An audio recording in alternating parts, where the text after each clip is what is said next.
Hi, I'm Kimberly Allen, and I'm going to give you a 5-minute lesson on how to draw with charcoal using the upside down grid method. So the first thing you want to do is take a 16 by 20 piece of drawing paper and put 1-inch grid marks all over the paper. Then take your drawing in a black and white 8 by 10 and put 1/2-inch grid marks on that. Now you notice around the mouth and the eyes, I actually put a 1/4-inch grid marks, and then I put a 1/2-inch grid marks in those areas on the 16 by 20 because I want to make those more detailed. So I'm just going to transfer what I see in these boxes over to the drawing. So once you get the grid in place, you begin going line by line, box by box, just flowing from the grid to make sure everything's perfectly proportional. Now, why do you do it upside down? You do it upside down because this forces you to draw what you see instead of drawing what you think something should look like. So in working on an area like a nose, you're drawing shades and shadows and lines instead of drawing what you think a nose should look like, or as I'm working on here, an ear. If you'll notice right there, I'm using a tortillon, and that is to smudge and to blend. I also use my finger as the biggest smudge tool you'll see as I'm drawing this. That's a little block piece of charcoal that I used on the hair there. Otherwise, I use a normal charcoal pencil in a soft form.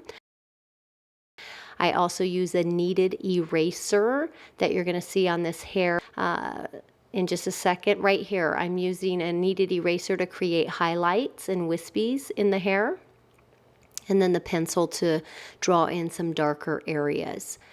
And then as I progress throughout the picture, I'm just referencing what I see in the boxes upside down on what I see on the paper. I just go from box to box. Now, the mouth area here, I had to really speed up this part of the video. This took me a long time. Whenever I work on the mouth or the eyes, which are the most detailed areas, I spend a lot of time.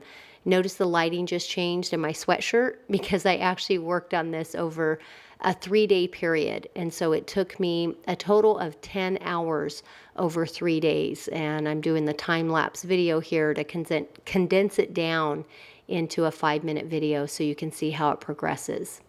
I pull out my ruler every once in a while to make sure that items are placed exactly where they should be on the page, like the nose or the eyes or the mouth. And again, I'm using my finger for smudging and shading. I'm using the tortillon. I'm using the pencil here to create the lines on the neck and the shadowing. And if you notice, I'm also moving in a pretty even pace from the bottom up the picture so that I don't smudge across what I've already drawn. So like right here, I'm laying the picture on top of my face very still as I draw his mouth so I don't smudge anything I've already drawn on the other side of the picture. So I try to keep everything at an even level so my hand's not dragging across charcoal and smearing the picture. So now I'm working on his nose, and again, just drawing what I see. Notice I use my finger on the picture, so I stay within the boxes. As I get to my eye over here, I actually use a blown up picture of our eyes, so they're huge and I can see a lot of detail to really create a tremendous amount of detail in the eyes. I think those capture the most of your personality and need to be detailed. Now you notice the other eye just magically appeared. That's because the camera got accidentally turned off during that portion of my drawing, but you got the gist of it from the other eye. Now I'm shading in the hair, and again, just drawing dark areas where I see dark areas, smudging with my finger, using the kneaded eraser to create some highlights in my hair, some wispies. Now moving on to his eye, I pull out the big and large picture again, and I use the smaller picture for the outline and the gridding, and then I pull out the larger picture to do the detail inside the eye and around the eye for shading and for the eyeball.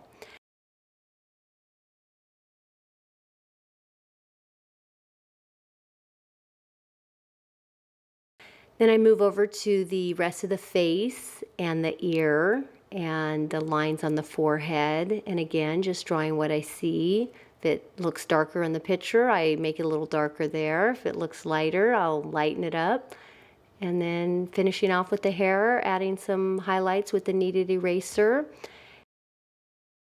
And then there's your finished product. Once you spray the picture with Fix It, permanent Fix It, then you can put it in a pretty frame and hang it on your wall or give it to somebody as a gift. These make amazing personal gifts, or you can use them as artwork all over your walls like I do in my living room. Post a video of your drawing using this method and I will approve and post it. No professionals, please. I just want to see some beginners trying out this method. I hope you enjoyed watching. Thanks.